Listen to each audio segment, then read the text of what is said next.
ब्राह्मण को ये अधिकार किसने दिया है? भगवान ने सतयुग में जो राक्षस होते थे वो कलयुग के ब्राह्मण हैं। भगवान ने सबको बनाया तो उनको एक वर्ण विशेष के व्यक्ति ही क्यों चाहिए बात पहुंचाने के लिए। जय मसीह की। और आशा करता हूँ मेरे भाइयों बहनों कि आप सब अच्छे होंगे और सुरक्षित होंगे। परमेश्वर आप सभी को आशीष दे। और आपसे मैं आज एक बात करूँगा मेरे भाइयों बहनों, जैसे कि आप जानते हैं कि जिस प्रकार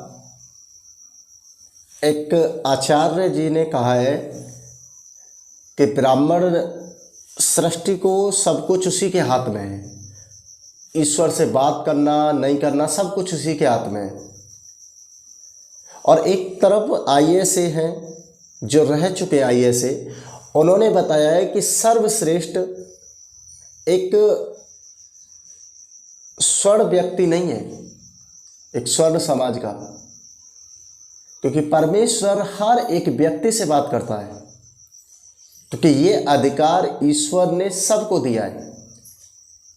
और हम इस वीडियो के माध्यम से जानेंगे कि आखिर सच्चाई क्या है। तो आइए हम उस वीडियो को जानते हैं कि आखिर इसमें सच्चाई क्या है, क्योंकि जो आईएएस से रह चुका है जो व्यक्ति, वो सच बोल रहा है या फिर एक जो कथा कर रहे हैं वो सच बोल रहा है। हम इस वीडियो के माध्यम से पहले जानेंगे कि ईश्वर आखिर किन लोगों से बात करता है। ईश्वर हर व्यक्ति से बातें करता है और ये ही चीज़ प्रभु यीशु ने भी बताया है। हम मत्ती में जब पढ़ते हैं 11 के 28 में, तो वहाँ पता पड़ता है, क्योंकि परमेश्वर ने कहा है कि हे बोझ से दबे हुए लोगों मेरे पास आओ, मैं तुम्हें विश्राम दूंगा। तो आप जानते हैं कि सब बोझ से दबे हुए लोग हैं। तो परमेश्वर ने एक रास्ता बताया है। और एक आईएएस से भी मानते हैं कि सर्वश्रेष्ठ एक व्यक्ति ही नहीं हो सकता जो परमेश्वर की ओर से ठहराया है। आईएएस से जो व्यक्ति रह चुका है वो भी मान रहा है कि सचमुच परमेश्वर सबसे बातें कर सकता है, यानी ईश्वर भगवान सबसे बातें कर सकता है। आपके अंदर आप जानते हैं कि चाहे आप या हम एक ब्राह्मण परिवार से हों या एक शूद्र परिवार से हों, क्योंकि ईश्वर इन चीज़ों में बिलीव नहीं करता कि कोई मुख से पैदा हुआ है या कोई पैरों से पैदा हुआ है। ईश्वर विश्वास और देखता है तो तुम्हारी आस्था को, कि सचमुच तुम्हारी आस्था क्या है। तो हम अनिरुद्धाचार्य को सुनेंगे और जानेंगे कि उनकी बात में कितना दम है और कैसे लोग उनकी बातों को सुन रहे हैं और मान रहे हैं। तो आइए हम इस वीडियो की ओर चलते हैं। ब्राह्मण गुरु के स्थान पर है, इसलिए वह पूज्य है, इसलिए लोग आदर करते हैं। अच्छा, यह अधिकार ईश्वर ने दिया है। ब्राह्मण को यह अधिकार किसने दिया है? भगवान ने दिया, इसलिए भगवान ने ब्राह्मण को मुख से प्रकट किया। व्यवस्था की आपको कोई भी धार्मिक काम करने के लिए पंडित जी की जरूरत है। असली संकट ये है, और ये इतना इलॉजिकल है। भगवान ने अगर मुझे बनाया है, सबको बनाया, तो भगवान को मेरी बात सुनने के लिए एक एजेंट की जरूरत क्यों है? एक बिचौलिया क्यों चाहिए बीच में? सीधे मेरी बात क्यों नहीं पहुंचती है? भगवान ने सारी भाषाएं बनाई हैं, तो भगवान को हिंदी क्यों नहीं समझ में आ रही है? उन्हें संस्कृत में ही क्यों चाहिए? भगवान ने सबको बनाया तो उनको एक वर्ण विशेष के व्यक्ति ही क्यों चाहिए बात पहुंचाने के लिए? एकदम इलॉजिकल है, अतार्किक है। तो हम तो मानते हैं कि अगर भगवान है तो वो इतना क्रूर और भेदभाव करने वाला नहीं हो सकता कि वो कुछ व्यक्तियों को लाइसेंस जारी कर दे जीवन भर के लिए कि तुम पैसा कमाओ सबसे और मेरे तक उनकी बात पहुंचाओ। इस देवी पुराण में लिखा है कि सतयुग में जो राक्षस होते थे वो कलयुग के ब्राह्मण हैं। ये दास नहीं कह रहा, ये देवी पुराण बता रही है। ये देखिएगा, इसी में छठा स्कंद, वही 414 पृष्ठ,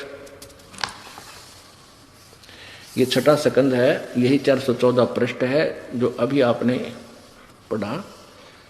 इसी में यह देखो, धर्म की यह सतिथि त्रेता में रही परंतु कुछ ह्रास हो गया। सतयुग की जो सतिथि थी वह द्वापर में विशेष रूप से कम होगी। सतयुग से चल रहा है युगान।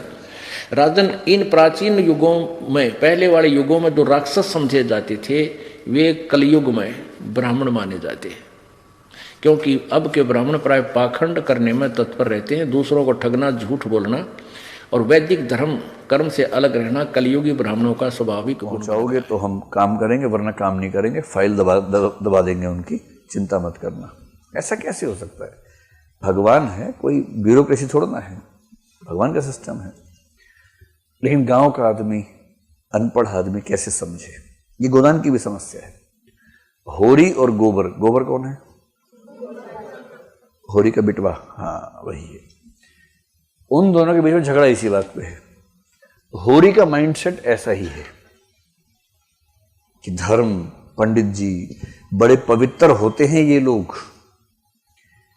आप किसी और जाति के आदमी का पैसा मार लो कोई बात नहीं, अगर तो ब्राह्मण का पैसा अगर उसकी एक पाई भी दब गई तो हड्डी तोड़ कर निकलेगी। तो सुना अपने भाइयों बहनों, दोनों क्लिपों को आपने सुना और जाना, और आप जानते हैं कि आप भी जानते हैं कि सच्चाई क्या है और हम भी जानते हैं सच्चाई क्या है। एक तरफ जो दृष्टि सर ने जो बताया कि ईश्वर किसी को भेदभाव, ऊंच नीच नहीं देखता है, उसको एक कोई एजेंट नहीं चाहिए, उसको चाहिए तो एक आस्था और एक विश्वास वाला व्यक्ति, चाहे वो शूद्र हो चाहे वो ब्राह्मण हो, उसको चाहिए तो सिर्फ उस पर भरोसा करने वाला। और जैसा भी अनिरुद्धाचार्य बता रहे हैं कि वो मुख से प्रकट हुआ है, ये अधिकार उनको दिया है, ये सब ढोंग है, क्योंकि ईश्वर ने जिसको बनाया है वो सबको एक समान बनाया है और वो सबके जीवन में काम करता है। जिस प्रकार हम सब ने उस प्रभु को जाना है, उस प्रभु पे विश्वास किया है, तो वो किसी में ऊंच नीच भेदभाव नहीं देखता और साफ कहता है कि हे बोझ से दबे हुए लोगों मेरे पास में आओ। हम सब पापी हैं, हम सब दुराचारी हैं, चाहे मैं ब्राह्मण हूँ, चाहे मैं शूद्र हूँ, चाहे मैं वैश्य हूँ, परंतु पापी तो हूँ क्योंकि मेरे ब्लड में पाप भरा हुआ है। तो आपने देखा और जाना कि आखिर सच्चाई क्या है, और हम भी ऐसी चीज़ों पे ध्यान ना लगाएं। हमको ये अधिकार, ये जीवन दिया है तो ईश्वर ने, ना कि हम को किसी के एक ब्यूरोक्रेसी, जैसे अभी दृष्टि सर ने बताया कि ईश्वर है, कोई ब्यूरोक्रेसी नहीं है जो किसी को लाइसेंस जारी कर दे कि वो सिर्फ पैसा कमाए और हमारी बातों को उस तक पहुंचाए। हमारी बातों को भी सुनता है, उसको कोई भाषा नहीं चाहिए कि सिर्फ एक संस्कृत में ही बात करेगा, वो हर भाषा को समझता है। तो आप जानते हैं कि सच्चाई क्या है। तो आप सभी से इतना ही कहना चाहूँगा। आप सभी को नमस्ते, जय मसीह की।